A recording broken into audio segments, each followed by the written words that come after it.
بيبدأ فيلمنا وبنشوف وو قاعد قاعدة غريبة كأنه قاعد على الهوا، وقدامه واقف طفل بياكل آيس كريم وعمال يلعب وهو مبسوط. وفجأة جه واحد بيجري وجري وراه مجموعة كبيرة من الناس، وهم بيجروا ووقعوا الآيس كريم من ايد الطفل وداسوا عليها. وقتها قام وو جري وراهم وسألهم مين داس على الآيس كريم، وهم لما استهيفوا السؤال جربوا يضربوه، لكن هو خلص عليهم واحد واحد. واللي كان بيهرب منهم لما لقاه ضربهم انبسط منه وحاول يديله مكافأة، لكن هو مرضيش وسابه ومشي. وفي نفس الوقت كان في واحد راكب عربية وشاف اللي حصل من الأول، وبعد ما شافه وخلص عليهم مشي بالعربية. ونرجع نشوف وو رجع للطفل اللي كان واقف بيجرب يقعد زي ما كان هو قاعد لكن مش عارف، ولسه هيتكلم معاه. فجأة جم عربيتين قصاد بعض وهو كان في النص، وبينزل من عربية منهم واحد شكله مهم وبيدخن سيجار. وأول ما بيشوف وو بياخده بالحضن ويسلم عليه، ولما بيقعدوا مع بعض بنعرف انهم صحاب واسمه جيانج، وكانوا بيتعلموا الفنون القتالية مع بعض على يد نفس المعلم. وبيعرفوا وو ان معلمهم مات ومعاه الرماد بتاعه، وبيقوم يحضن الرماد ويفضل يبكي. وبعدها بنشوف وو هو بيعمل التمارين بتاعته، وبيقف صاحبه من بعيد يتفرج عليه، وبيفتكر وقت لما كانوا صغيرين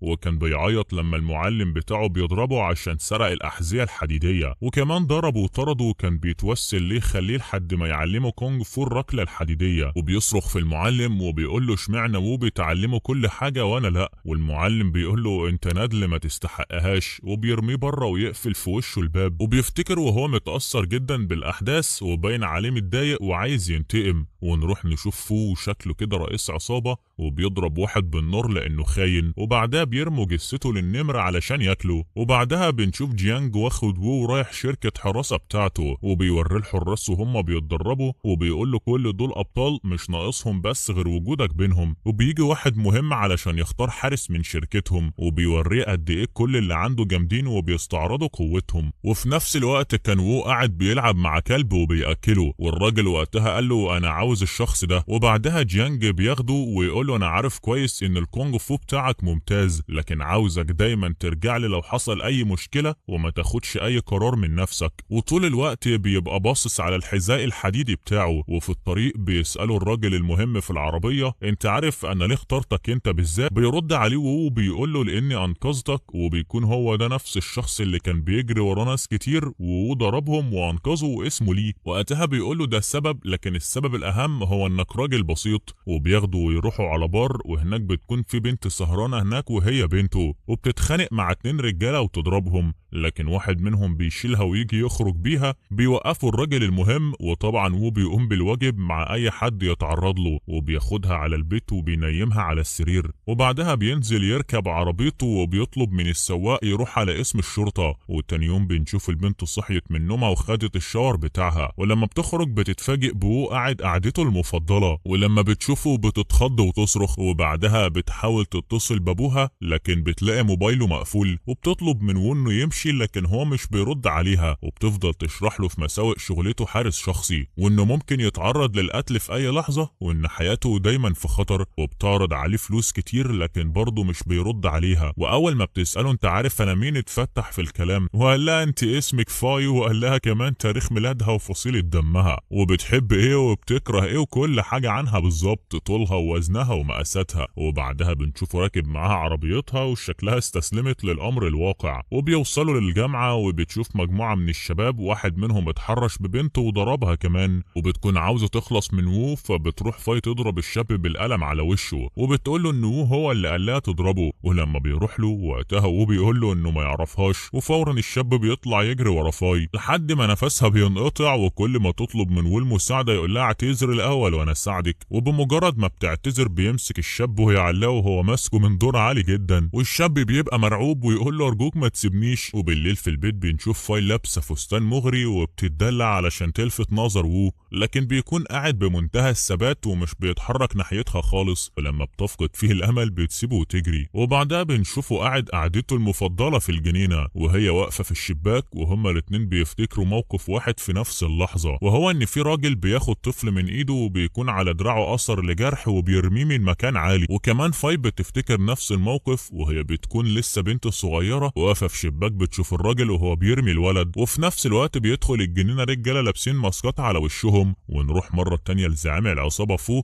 وبيخلص على واحد تاني من رجالته، وبيكلم واحد تاني وبيقوله انت عارف انا بربي النمر ده ليه؟ عشان يكون مصيره اللي ما يطيعش اوامري او ينفذها غلط. وتاني يوم بتكون فاي في مطعم وواقف جنبها وفجأة بيهجم على البنت اللي بتحط الاكل وبيطلب من فاي ما تشربش المشروب، وبيجي مدير المكان ويشرب بنفسه المشروب ويأكد له انه ما فيهوش حاجة، وبتتضايق فاي من اللي عمله جدا وانه احرجها وسط الناس، وبتدخل تعيط في الحمام. فبيروح ياخدها ويشيلها ويمشي، لكن بتفضل تحاول يخليه يسيبها، ولما بيسيبها بتفضل تعيط، وبيجي مجموعة من الرجالة حواليه علشان يضربوه لانهم فاكرينه بيضربها، وهي بتستغل الفرصة وتحاول تهرب منه، لكن بتتخطف قدامه في عربية وبتصرخ علشان يلحقها، لكن اللي حواليه اصلا اتلموا عليه علشان يعطلوه، وبيضربهم وبيجري ورا العربية، واللي بيكونوا خاطفينها هم نفسهم اللي كانوا لابسين ماسكات وبيراقبوها. وبيقدر ينط فوق العربية، لكن بيفضلوا يعملوا حركات عنيفة بالعربية عشان يقع من فوقها، لكن بيفضل يجري وراهم مرة تانية، والمرة دي بيقف قصاد العربية، وبيقرر السواق انه يدوسه، لكن هو بينط وبيكسر الازاز بالحذاء الحديدي ويدخل جوه العربية، ويرميهم واحد واحد من العربية وياخدها ويجري، وهم بيجروا وراه، لكن لما بيسمعوا صوت عربية الشرطة بيهربوا فورا. ولما بيرجعوا البيت بتسأله انت ازاي اكتشفت المؤامرة قبل ما تتنفذ؟ فبيقول لها ان الكونج فو بينمي الاحساس لدرجة عالية، فبيكون عندك بصيرة غير عادية. وبعدها بيقول لها ان ابوكي عنده اعداء كتير وعاوزين ينتقموا منه فيها. وقتها بتقول له من وانا صغيرة وعندي حراس كتير بيلازموني، لكن عمري ما حبيتهم، لكن انت مش وحش، بس لو تلبس بدلة حلوة كده هتبقى احلى. فبيقول لها انا معجب بالشكل كده ومش عاوز اغيره.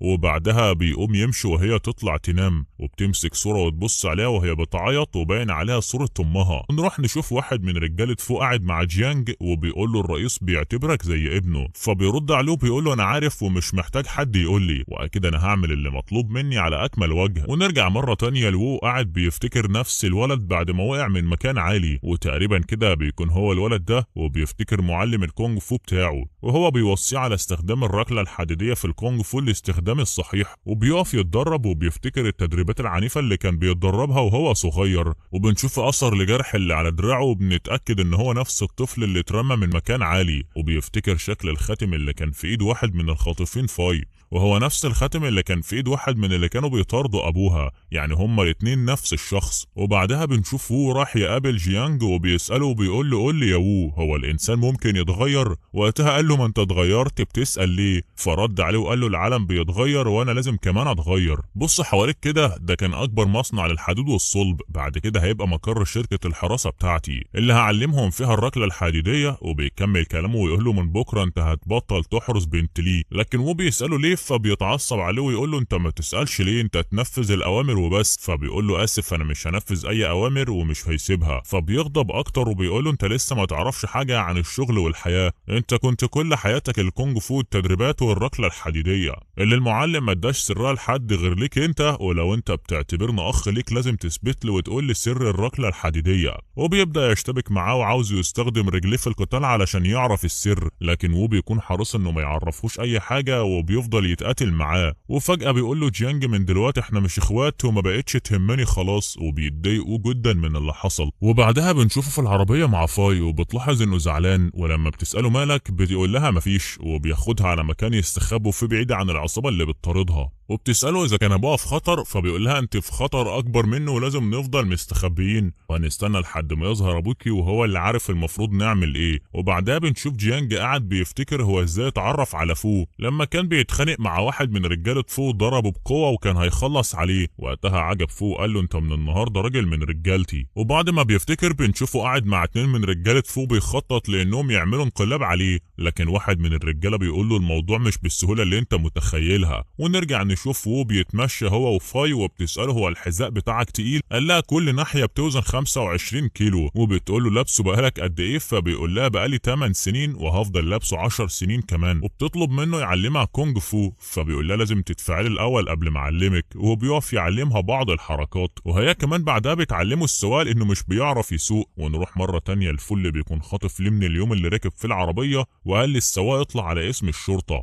السواق كان واحد من رجالة فو، وبنشوفه قاعد بيحرق الاوراق اللي كان رايح ليه يقدمها للشرطة، وبيقول له من يوم ما قتلت مراتك من 15 سنة وانا متأكد انك هتخوني بس ما كنتش عارف ازاي، وفضلت تجمع عني معلومات انا ممكن اخلص عليك، لكن مش هعمل كده قبل ما اخليك تشوف بنتك بتموت قدام عينك. وقتها بيغضب ليه وبيقول له مالكش دعوه ببنتي، انتقم مني انا، لكن بيأمرهم انهم يرجعوا يحبسوه مره تانية، وبيطلب من جيانج انه يخلص موضوع فاي. ونرجع مرة تانية لوول اللي واقف على البحر بيفتكر ليه وهو بيديله ملف وبيقول له انا هأمنك انت عليه وكمان هوصيك على بنتي اهتم بيها وهتسيبها، هي عنيدة وعصبية لكن محتاجة لحمايتك، وبيوعده انه ما يسيبهاش ويفضل يحميها. وكمان بيفتكر المعلم بتاعه وهو بيموت بيقول له انا عارف ان في قلبك سر كبير عمرك ما قلته لحد، وانا مش هجبرك انك تقول لي حاجة، بس عاوز اقول لك ان مصيرك في ايدك انت وبس مش في ايد حد تاني، وانت اللي بتختار الطريق اللي تمشي فيه ومحدش يقدر يجبرك تعمل حاجة مش عاوزها. ونروح مرة تانية لجيانج اللي بيجي واحد من رجالته يقول له انهم لقوهم على الشاطئ، وبعدها بنشوف رجالة كتير رايحين يطاردوهم وبيشتبك معاهم وبيضرب فيهم، وبعدها بيلاحظ ان فاي اختفت فبيجري يدور عليها وبيدخل مكانه وبيكونوا عاملين له فخ وبيربطوا رجله بكلبش، لكن برضه بيفضل يضربهم وبيفضل يضرب فيهم يقاومهم كتير، وبيقدروا انهم يقفلوا الكلبش تاني على رجله التانية وبيبقى تقريبا اتأيد خلاص، لكن برضه بيفضل يقاومهم وبيخلص على شوية منهم. وهو بيقاوم وبيحاول يضربهم بيشوف فاي متعلقة قدامه فبيحاول يقوم مرة تانية ويفضل يضرب ويقاتل عشان ينقذها من ايديهم، لكن هم بيتكتروا عليه ويجرجروه من رجليه بعد ما يحطوه على عربية ويدخلوا بيها في الحيطة ويخرجوا بره المكان يسحلوه على الارض تحت المطر، وكل ما يحاول يقوم يضربوه يقع مرة تانية، وفاي مربوطة وشايفة كل اللي بيحصل له بتعيط علشانه. وبيبقى جيانج واقف مبسوط انهم اخيرا قدروا عليه، لكن بيفتكر زمان وقت ما كانوا اصحابه وهم صغيرين لما كان بيتعاقب ويتعلق كان وو بيتسحب ويأكله من غير ما حد ياخد باله، وفي نفس اللحظة بيحاول وو يقوم مرة تانية فبيشاور لهم جيانج ان محدش يضربه، وبيقرب هو منه وبيديله ضربة قوية توقعه في حفرة عميقة كانوا مجهزينها له، وبيقعد يصرخ جيانج وهم بيرموا عليه تراب علشان يدفنوه. وبعدها نروح نشوف فوه وهو بيخلص على النمر، ونرجع مرة تانية عند وو ونشوف المطر بيشتد وبيقدر وو يخرج من الحفرة وهو لسه عايش، وبيحاول يقف على رجله وبيفضل يصرخ بعزم ما في تحت المطر. وبعدها بيروح يشوف الملف اللي كان ليه سايبه معاه وبيلاقي سيدي بيشغله وبيكون عليه ليه بيوجه رسالة لبنته وبيقول لها انا اكتشفت اني مريض بالسرطان في مرحلة متأخرة، وقتها قررت اسلم اللي قتل امك للعدالة وبعدتك عن كل اللي بيحصل عشان كنت عاوزك تعيشي في امان. بنشوف وو هو بيكسر الحذاء الحديدي اللي في رجله وكمان بيقص شعره وبيبعت الحذاء مع رسالة لجيانج ويقول له استناني انا جاي اعلمك الركلة الحديدية. وبنشوف وو هو لابس بدلة وعامل لوك جديد وبيروح شركة الحراسة بتاعت جيانج وبيقف كل الحراس اللي بيتدربوا قدامه، لكن بيطيح فيهم كلهم وبعد عركة كبيرة قوي بيضربهم كلهم وبيترموا على الارض، وبياخد واحد من المضروبين يستخدم بصمته علشان يفتح الباب، ولما بيدخل بيلاقي المجموعة اللي كانوا بيضربوه دفنوه وبيخلص عليهم واحد واحد. وبعدين بيدخل من باب تاني يلاقي فاي وابوها محبوسين في قفص، وواقف جيانج وكمان فو موجود وبيقول له ما توقعتش انك تكون بالشجاعه اللي تخليك تيجي لحد هنا لوحدك، هي مش خايف من الموت يقول لي انت مين. وقتها بيرفع وو كمه ويوريه الاثر لجرح اللي على دراعه ويقول له مرت سنين كتير لكن كنت بحلم بيك كل يوم. وبيطلع فو هو نفس الراجل اللي رماه هو طفل من مكان عالي، وفي الوقت ده بيفتكر ليه اللي حصل من سنين هو كان شغال مع فو وكان رايح يقابله ويتكلم معاه عن الشغل، وفجاه بيقول له ليه ابنك وبنتي في خطر وبيكون في ذئب بيهاجمهم، لكن وو بيقدر يقف قصاد الذئب وبيسيب يدوب عضه في دراعه. وبعدها بيروح فول عرفه ويقول له ان ابنك عنده طاقه غريبه وطاقته دي هي السبب في موت امه وهي بتولده، وكمان هتكون سبب في تدميره هو كمان عشان كده خده من ايده وهو صغير وخلص منه. وبنرجع للوقت الحاضر وفو واقف بيضحك وبيقول له انت ازاي لسه عايش لحد دلوقتي. وقتها بيقول له ايه القسوه دي، في اب يرمي ابنه زي ما رمتني؟ بيرد عليه بمنتهى البرود وبيقول له لو ما عملتش كده ما كنتش هتبقى بالقوه دي،